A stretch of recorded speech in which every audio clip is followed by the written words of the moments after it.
Oke teman-teman, pertama-tama kita masuk ke web Siapik melalui aplikasi Chrome, atau bisa kalian download di App Store atau Play Store yang sudah tersedia dari Bank Indonesia sendiri. Oke, ini adalah tampilan awal ketika kita masuk di web Siapik ya teman-teman. Di sini ada menu tambahkan perusahaan. Oke, jadi kita awal-awal ini tambahkan dulu perusahaan yang kita inginkan. Nah, sudah muncul seperti ini, ada banyak bidangnya ya teman-teman.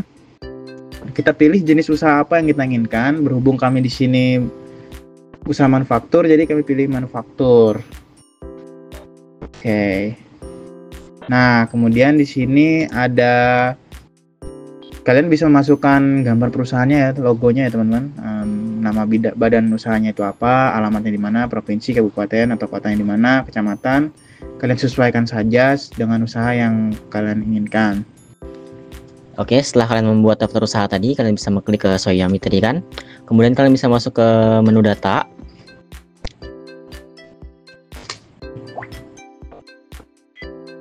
Nah, di menu data ini, kalian akan melihat berbagai macam data-data yang akan bisa kalian isi. Pertama itu data bahan material, atau data-data bank, data pelanggan, data pemasok. Ini kegunaannya bisa untuk mempermudah kalian dalam pengisian transaksi nanti. Nah, di sini ada laporan keuangan dari perusahaan Soyami tadi, yaitu pada bulan Februari tahun 2025. Yang pertama ada kas, yang kedua ada rekening gironya, yang ketiga ada piutang usaha, keempat peralatan pabrik, 5 utang usaha, 6 modal, dan terakhir saldo laba. Kemudian kalian bisa memilih data, lalu ke data saldo awal, dan di kiri atas itu ada tanda tambah, kalian bisa mengkliknya. Kemudian memilih akun yang sesuai dengan laporan keuangan tadi. Nah, misalkan di sini yang pertama adalah akun kas. Kalian bisa masukkan nominalnya dan kemudian simpan. Nah,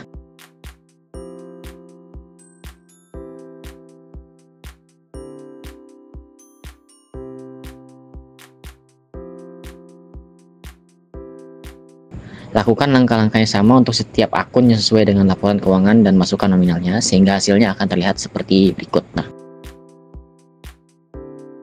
sekarang kita lanjut ke bagian laporan dan klik di bagian laporan posisi keuangan. Kemudian masukkan tahun serta bulan yang kita inginkan.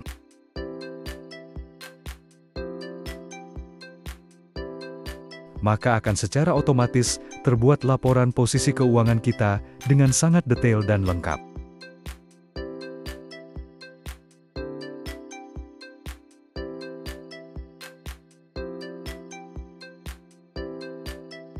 Kita bisa mengekspor hasil dari neraca tersebut dengan format PDF ataupun Excel.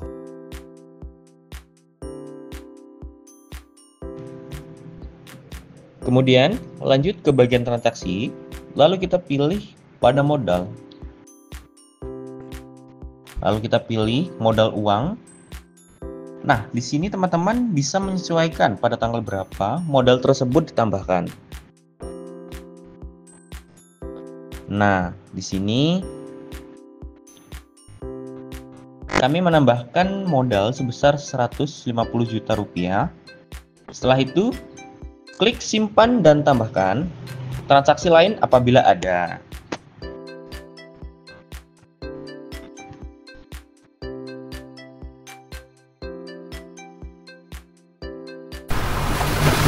Lakukan cara yang sama seperti tadi untuk menambahkan modal-modal yang lain sampai transaksi yang kita inginkan sudah terisi semua. Kemudian kita masuk ke penambahan beban ya teman-teman. Di sini kami ambil contoh beban listrik. Kita klik saja di situ. Dan di sini perusahaan kami membayar listrik sebesar 1 juta rupiah pada tanggal 3 Maret. Di sini metode pembayarannya bisa dipilih sesuai aja. Kemudian pembayaran tunai, lalu simpan. Lakukan pengisian beban-beban yang lain seperti cara yang tadi.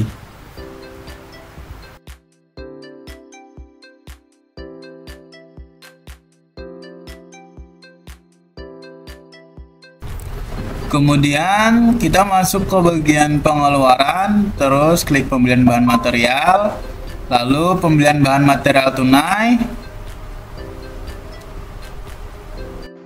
Kemudian pada tanggal 5 dilakukan pembelian bahan baku berupa kedelai, garam, dan keperluan-keperluan perusahaan lain kepada salah satu pemasok yang sudah kalian tentukan.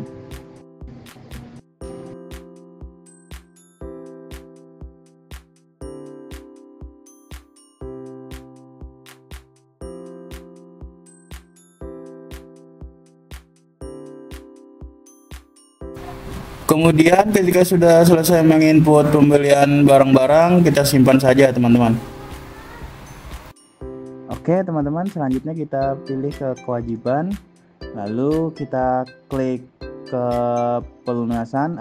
Tergantung ya teman-teman, di sini tadi itu mengutangnya secara kredit atau dari bank atau non bank, bisa kalian pilih sendiri. Jadi berhubung di sini kami milih pelunasan pembelian kredit dari Juragan Adit, jadi kami pilih yang kredit.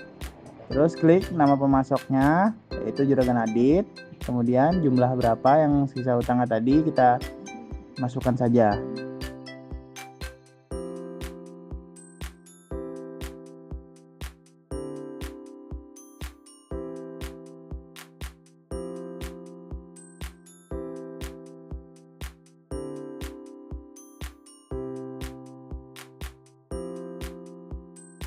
Kemudian kita masuk ke menu penghapusan piutang apabila ada. Berhubung di sini restoran Maknyo Saji ada berutang, jadi kita hapus terlebih dahulu karena sudah melunasi hutang yang diajukan kepada perusahaan kami.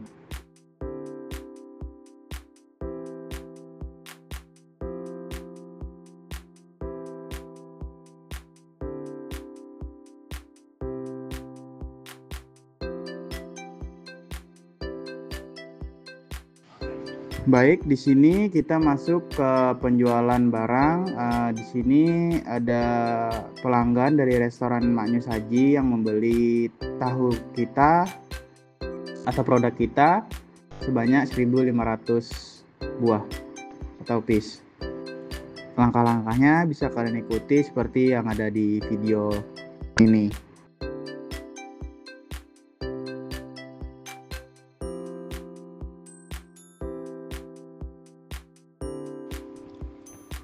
Kemudian, misalkan kalian ingin melakukan penarikan modal, kalian bisa melakukannya di bagian pengeluaran, yaitu di modal, lalu pilih penarikan modal.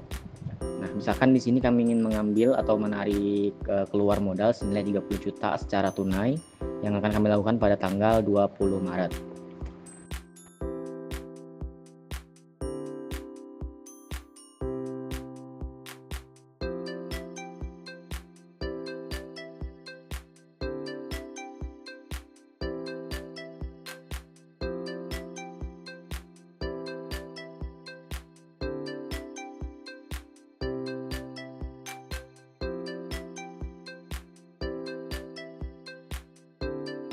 Kemudian, misalkan kalian ingin melihat bahan baku di akhir bulan, kalian bisa melihatnya di pengeluaran di bagian stop of nama barang.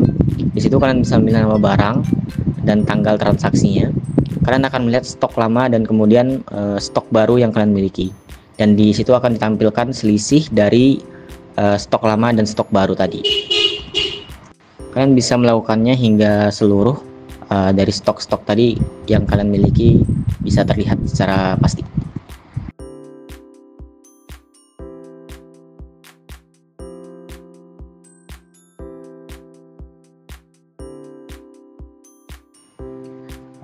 Jika kalian ingin melihat apa saja transaksi yang kalian lakukan pada bulan Maret ini, kalian bisa ke laporan, lalu klik ke laporan histori transaksi, maka di situ akan dijabarkan semua transaksi-transaksi yang sudah kalian lakukan pada bulan Maret ini.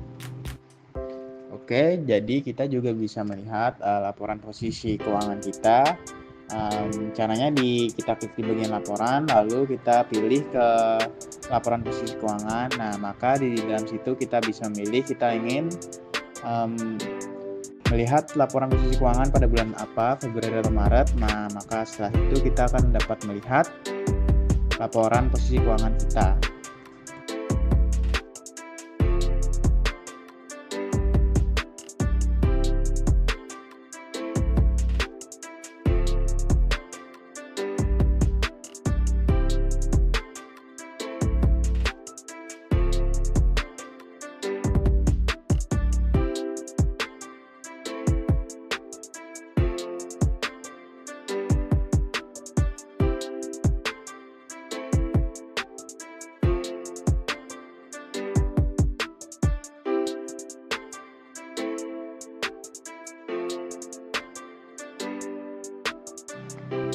Lalu kalian juga bisa melihat posisi atau laba rugi yang perusahaan kalian menjalankan pada bulan Maret ini di bagian posisi laba rugi, lalu klik tampilkan, maka akan muncul berapa laba rugi dan semua akan dijelaskan secara rinci di dalam